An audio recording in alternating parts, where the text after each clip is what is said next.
Sounds Gouda is conducting our first mock draft of the 2025 season. Tune in to find out who we like and who we ultimately select in a show where we explore all of the Packers options. Yeah, I've been wanting this shit forever. I've been in the field with whatever they throw at me. Brush it off, pick myself up, moving on to the better. Okay. Hey. Yeah. Ain't no errors, baby, it's a new era. I wake up early feeling rich like I'm Kesha. Welcome back in another episode of Sounds Gouda, a first episode of Sounds Gouda and the mock draft era. Could not be more excited. This is something me and Jordan just do regularly every day anyways and send each other snippets all the time. So we figured why not do this with you guys as well too, and put a fun little game and a little twist on it too as well that could absolutely, replicate, or at least to the best of our abilities, what Brian Gutekunst, Matt LaFleur, and the Green Bay Packers do. So without further ado, I am one of your two co-hosts. We are best friends. My name is Rob Ralph. Next to me is my best friend Jordan Olson. We do have new Packers content every Wednesday and Saturday on YouTube, Spotify, and Apple Podcasts. So please make sure to give us a like, sub, and follow us on those platforms, and make sure to leave any comments below. We respond to all Packers comments, and all Packers feelings about what is going on is welcome, and we'll make sure to get back to you. So for today, I will be sharing my screen here as well. Rob's not kidding. I mean, I must have 100 screenshots of, draft profiles from the last, 2 years that we share and debate with each other. As we do these, we're doing this first one with Pro Football Network.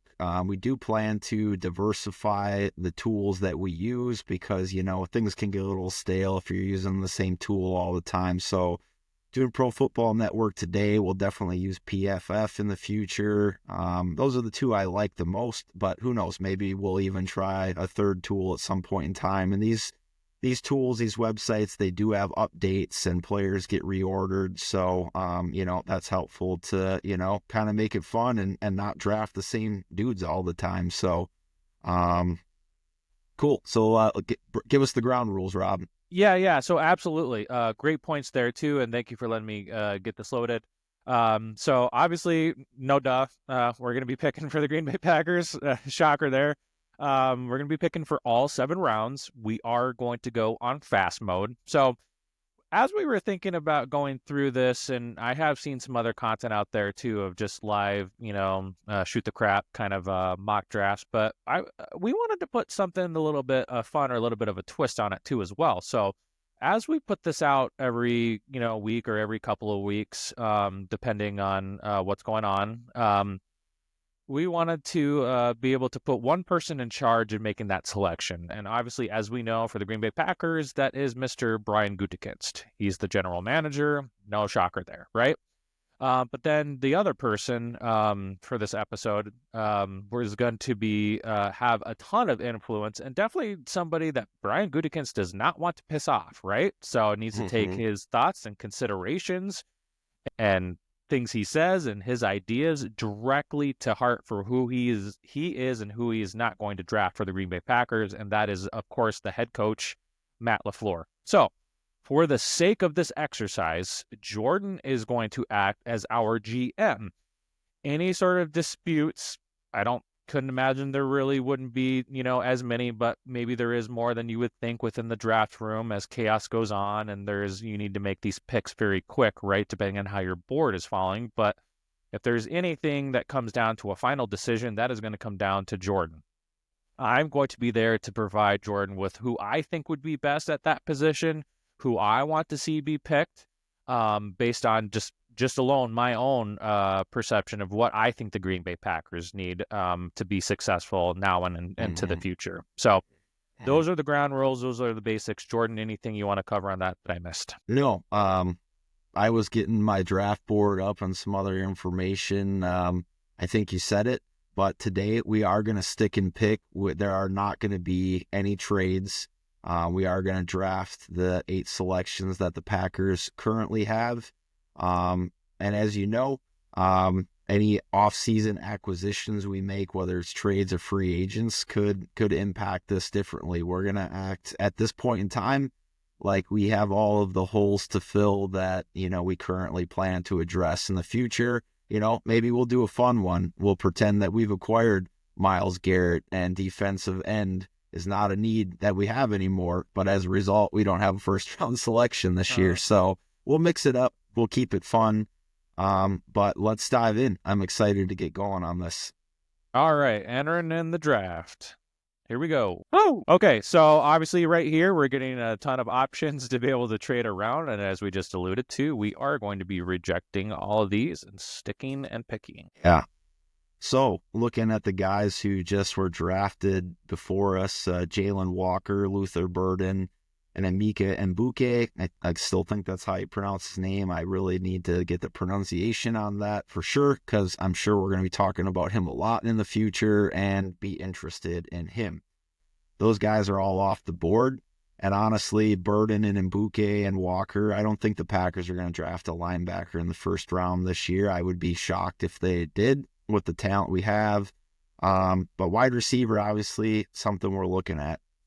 So, guys that are immediately out in front of us that I'm interested at our positions of need, and Pro Football Network has cornerback, edge, wide receiver, defensive tackle, and offensive center as our team needs.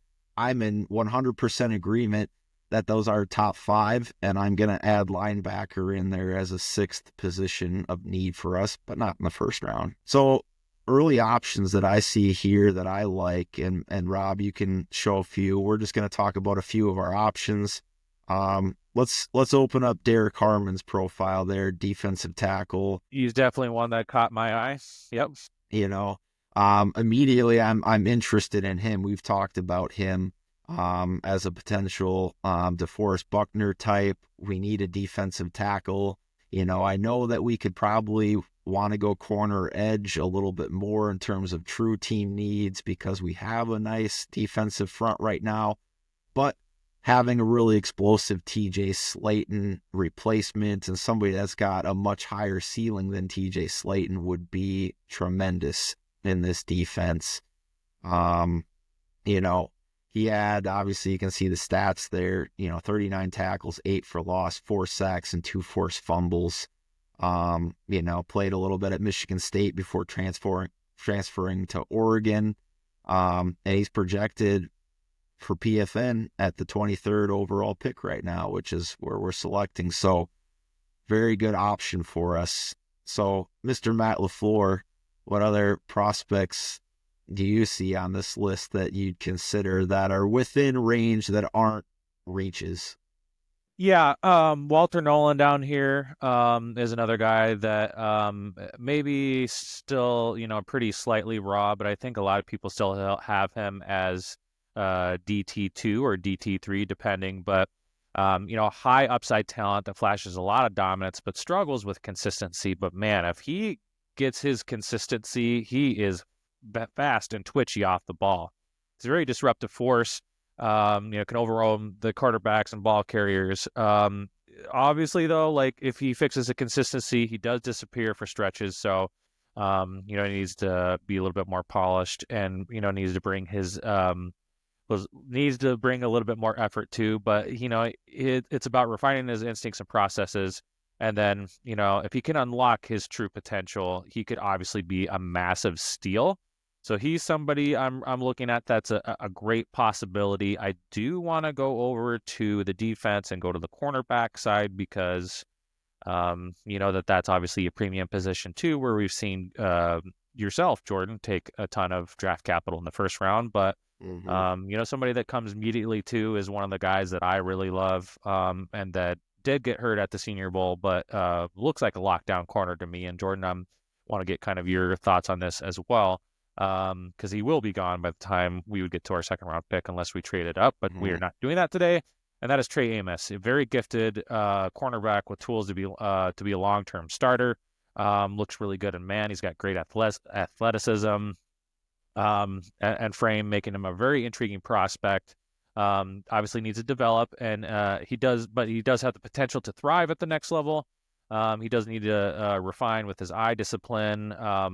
And key in as that his natural talent, but his upside for him could be tremendous for him. And just by the eyeball test for me and looking at him, I think that he would be come in and could be an immediate Mhm. starter for the Packers at cornerback on the outside. What are Mhm. your thoughts on that, Ryan Gutekunst? Yeah, I love Trey almost as an option, and I don't think that that's going to be a stretch. I think he's prospect 34 here. I think that he'll have a first round grade on him, though, whether that's 25, 30, 32, and any of that's in range for the Packers select, obviously at a position of need. He's on my short list. But go back, we'll make a selection here soon, but go back to the overall big board, all players, and just a couple other names that I like, but we won't dive deep into them today. But I like Tyleik Williams. He's a young and raw prospect who has a lot of tread left on his tires from Ohio State as a defensive tackle prospect. He would not be a stretch, but if that's more of the Packers' flavor, you could see him. Scroll down a little bit more, but you got Kenneth Grant. We've talked about Yep. him on this pod before. He is a mammoth of a man. I really like Kenneth Grant, and if the Packers fall in love with him and select him in the first round, I would not be upset. And I Mike see one Green more is name there. on here. I see one more name on here that I cannot pass up talking about. Open up his profile, but we do need to talk about Mike Green. You've seen his tape of the Senior Bowl. You said before, Rob, that you'd be surprised if he makes it as far as the Packers selection, and I don't think that it would be a reach, but he's 6'3", 251. I think he would definitely diversify and bring explosion to the Packers edge group. Um, Matt so LaFleur likes this one the best so far. and you know what? Goody likes this one so far the best. Why is that? I'm going to play the long game, and you got to do this as GM. You got to know what your draft boards look like and the depth of the class. There are a plethora of good defensive line tackles. I think we can get somebody we really like in the second, third, or fourth round. I think there's a good chance we can get a corner we like in the second or third round, even though Trey Amos may be at the top of our board that's within draftable range.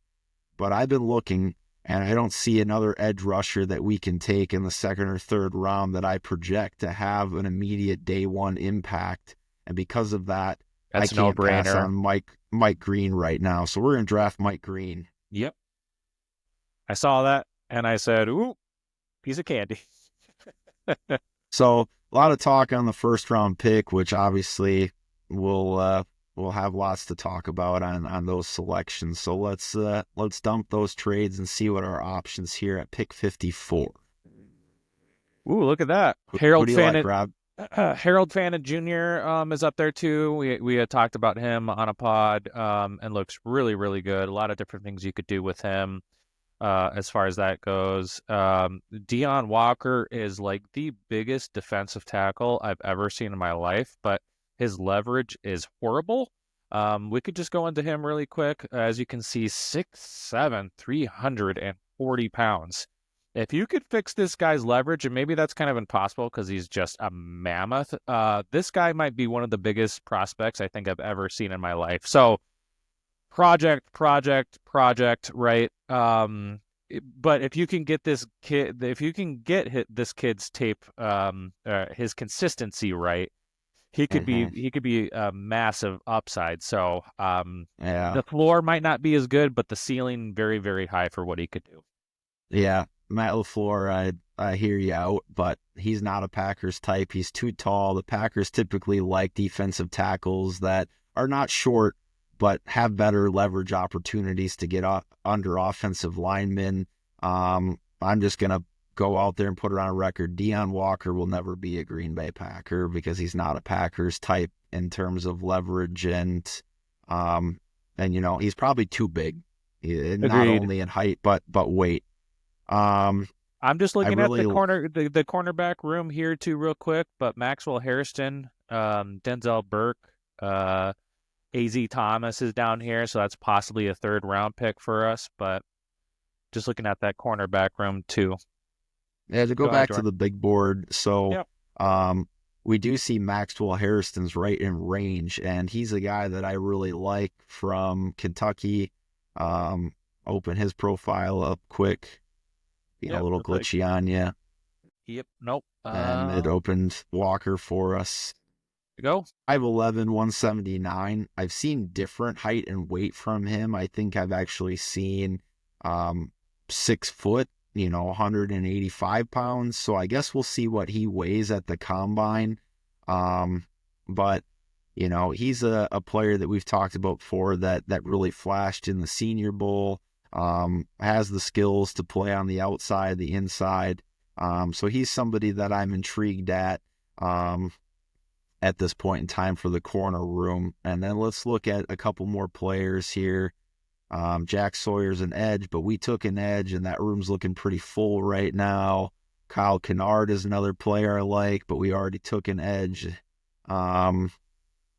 It's kind of tough, maybe in another day I would trade back because I'm not fully in love with Maxwell Harrison, but I do wonder if we're going to be able in real life to get Jalen Royals in the 3rd round. And while it's a little bit of a stretch, according to PFN right now, I think that he's going to be a 2nd round selection. I do too. Let's just peek into his real quick and see what it's got to say, because that's the one I was keen on as well. So he's 5'11", 210. I see some different things even in this profile. It's got inconsistencies. I've seen him listed at that 6 foot, 205, which definitely is not like way into the Packers thresholds, but meets their minimums. But he's a 4th, should run a 4.3. We've seen him stand out. I like Jalen Royals a lot. And the Packers live in the 2nd round drafting of wide receivers. So this has Packers written all over it. I love this. And pick. he's gonna have a top 30 visit with the Packers, and he's a Senior Bowl guy. So let's not talk about him anymore. Let's just draft him. Yep. Love that pick. Rob and Jordan, Matt LaFleur and Gouda are pretty much in lockstep so far. So yes, we think alike. All right, reject. What? Go ahead. I think I saw AZ Thomas come off the board about 4 picks ago, and he was a guy I was really hoping. Oh, yeah. And Dorian Strong, so there's 2 guys, and this is the game you play, but those are kind of 2 guys that I was thinking would be available here in the 3rd round that we haven't addressed yet, So we see Jaden Higgins is no longer available to us, a couple of those corners. So let's see who else is on our big board at a position of need. We drafted a wide receiver, but I'm just going to say right now, Tez Johnson was all over. He flashed, but he is way too tiny to ever be a Packer. So Elijah Arroyo we talked about. Again, if we want a deep threat at tight end that could improve what we have over Luke Musgrave, maybe it pushes Ben Sims off the roster, but now maybe you have a long-term plan of Tucker Kraft and Elijah Arroyo at tight end, and that's a really solid 1-2 punch. Oh, I saw it. I saw a name that I like, and I think Rob does. So Gray's able to open up his profile. I think he's going to go in the 2nd round, and if he's here in the 3rd round, take him. This dude's a Packer. He meets the Packers thresholds at 6'5", 315, 316. He started both tackle and both guard positions at North Dakota State, and he's gonna probably be a center in the NFL.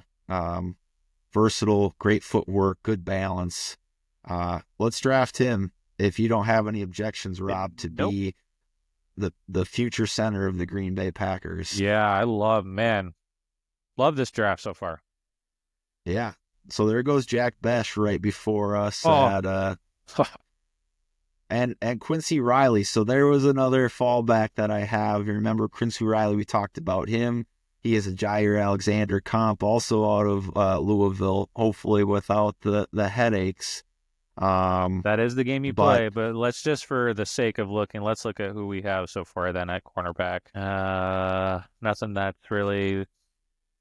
The only guys, so I see 2 names that I like so far from my research. Kobe Bryant's way too light. He's out for me. Mello Dotson's a guy that I think that could be a guy who could come in and be more of a depth piece. We've totally surpassed any corner prospect that's going to come in and be a day one starter at this point in time. So hopefully we will address this through free agency, or go out and sign like a 1-year deal on like Rasul Douglas to come in and fortify that room a little bit more. Agreed. So the corner train has passed us, and we just might have to realize that outside of depth. But what else are we looking at here in the 4th round? I don't really see any of those names that I like. I don't think we would do it here, but I do love Cam Scatabo, the running back from Arizona State, who literally did everything for them, including passing for touchdowns. He is extremely versatile and very, very thick, but I do not think that the Packers would take him here. All right, so yeah, we are on here to our 4th pick. Just to recap really quick, we did grab Mike Green at 23. Pretty excited about that. Even more excited, too, as well, for Jalen Royals, wide receiver out of Utah State. And then, man, talk about a perfect draft so far and Senior Bowl studs and Gray Zabel in the 3rd round. I do not think, honestly, that this will be the way that the draft falls, but me and Jordan could not be more happy for this. And currently, we are looking at the depth board for our 4th round pick. So, Jordan, you see anybody here on the overall draft, anybody that sticks out to you? Well, open up Howard Cross the third. He's a defensive tackle prospect that I don't know as much about, but we still need a defensive tackle. He's a little on the lighter side, so I would imagine that he's not a true, nose tackle, run-stopping type. And I don't know if that's, the kind of guy we're getting in the 4th round. I'm not really sure that he's worth drafting if he's not a for sure run stopper. So maybe we'll pass on Howard Cross the third at this point in time. Yep, agreed. Let's see what else we've got here available to us. A couple centers, but we've already taken Gray Zabel to be our center. Jordan Hancock from, open up Kobe Bryant. Like I said, I think he's a little light for the Packers standards. Website's being a little glitchy for us again. Unfortunately, the free tools come with ads and pop-ups once in a while, so thanks for bearing with us. Oh yeah, 5'10", 170 pounds. He will never have enough weight to him to be a Green Bay Packer. Jordan Hancock, Ohio State opened him up once. Is a player that I don't know much about. Does meet the Packers' thresholds for corner. I guess we'll see how he tests, if he's fast enough, if he's got fluid enough hips. Maybe somebody to learn a little bit more about in the future. Just give us a few more scrolls down that list, and let's see if we have anybody worth drafting here. Oh, I do see two names that I do like now. Yep. In Jeffrey Bassa and Jordan Phillips. So make your case for either of those guys. Yeah, this one's tough because I do think that they'll both be gone by the next time that the Packers are on the clock, I believe. Maybe I'm slightly wrong on this, and I think in real life that'd probably be the case. But let me look at Jordan Phillips really quick. Woo! 6'3", 320 pounds. Again, we've alluded to this from previous pods too as well, but from Maryland, could definitely be a TJ Slayton replacement, and is also on Bruce Feldman's freak list as well. So he's still very raw and has a lot of room for potential, but man, I like that quite a bit, and wanted to know your thoughts real quick too before we go into Jeffrey Bassa. Yeah, he definitely meets that nose tackle profile, explosive, strong hands. We talked about him, probably a good run stopper. So I really like that potential pick. Open up Jeffrey Bassa once. We've talked about him. He was another Senior Bowl guy. Not a lot of information here. He is a little on the lighter side for a linebacker. I know he's got excellent leadership and intangibles, but I still am going to hold out hope, and this kind of the gamble you got to play, that a guy like Jack Kaiser or a few other linebackers will be available in the 5th or 6th round. So let's go with Jordan Phillips and address that need right now. And I think there's the chance that is an upgrade over TJ Slayton, if not in year one, certainly throughout the duration of his contract. So absolutely. We're on the board now. pick 160. Yep, I believe so. So we're getting to the point where we know a little less. We won't, him and Hall, too much, but, a couple guys, Jake Majors in the future, if we hadn't addressed the center position already, somebody the Packers could be interested in the fourth, fifth, sixth round. Other names that I like. Again, at this point in the draft board, things are going to get really diverse. Somebody's 20th ranked prospect could be somebody else's 200 ranked prospect. And Right. that will condense a little bit more as these guys combine and we learn more information. Let's see any other names that we like that are in range here for us. Jalen Noel, wide receiver from Iowa State, is a guy that we like. Again, we probably don't need, he's a very similar wide receiver to Jalen Royals in terms of profile and size, and he would definitely be redundant. We've already addressed that, but again, in another situation where we didn't take a wide receiver early, somebody that I like. Oh, I found somebody I like. Open up Demetrius Knight Jr. And we haven't addressed that position yet. 6'1", 246. Trying to remember what my notes were on him, but I think that he was somebody that is another Senior Bowl guy. Again, we're going pretty Senior Bowl heavy here. I like this one. We do need a linebacker to play next to, Quay and Edrin Cooper at this point in time, because we have a couple impending free agents, and even if we sign Wilson or McDuffie back, we could still add somebody else to that room. Scroll down, maybe like 5 more names. Let's see if there's anybody else. We got Seth McClung in this range too. Again, if we haven't drafted somebody to play like center, we could. So let's do this, Rob. Do we want to address the linebacker room, or knowing that, we drafted a center, but also Gray Zabel could also profile at one of those other positions as well. I know he profiles better on the inside, but he could be a guy that has guard depth or tackle depth for us. Would we want to take another center prospect that maybe just would be day one center? We know the Packers like Ohio State, Big Ten type of guys. And give us good depth, right? Give us really good offensive line depth, which is another area that we could use some improvements. So what do you think, Rob? Matt LaFleur, I'm an offensive-minded coach, and the more better and depth we can get on the offensive line for potential situations that might have happened, with Elton Jenkins in the playoff game, I am in favor of going the Seth McLaughlin route. Yep. Let's draft him then, and then we probably have 8 or 9 guys we feel really good about on the offensive line going into the year. So, all right, we're getting deep into the draft now. We are into our 6th round. Demetrius Knight's still there. We still need a linebacker. Let's just go ahead and draft him. Yep, I think that is an easy one. And this is more realistic for how it could fall, too, based on what you're saying, right? Like, people could have people higher or way lower. So, shoot. Yep, and here's another linebacker that I really like. And you know what? If they want to move on from Eric Wilson and not pay McDuffie money, Jameis Dumars Johnson, a linebacker from Kentucky.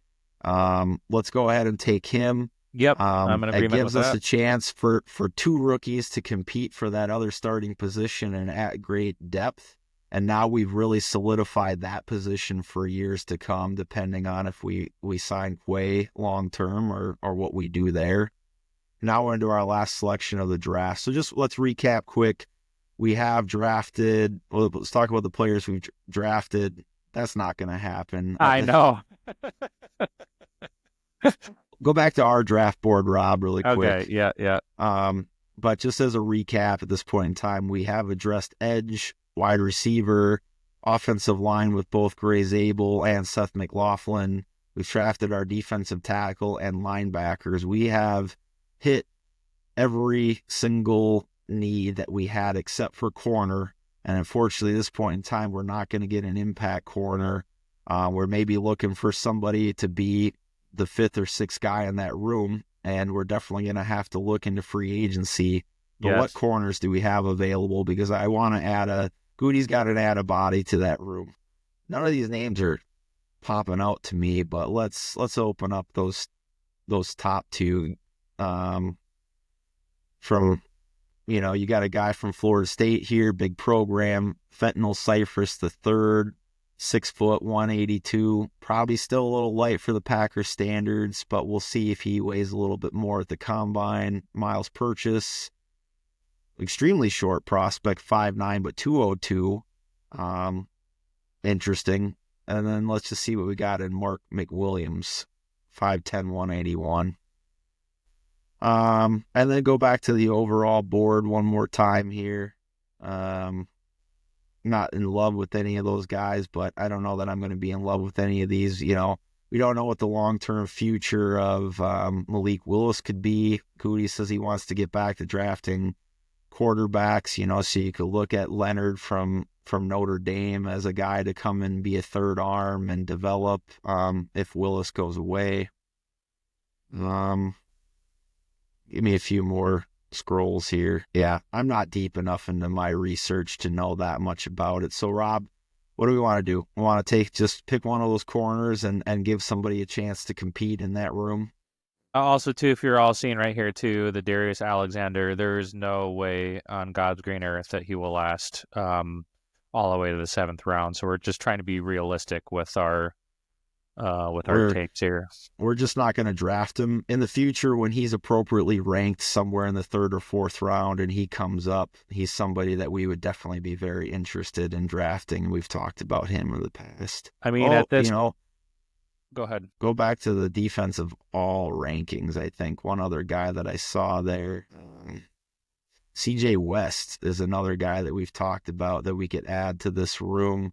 I like selecting him better than a cornerback prospect that I know nothing about. Agreed. Somebody that probably ends up being a practice squad player, but could compete. You'll have expiring contracts in Brooks and Wooden, and you don't know what you're going to do with Wyatt.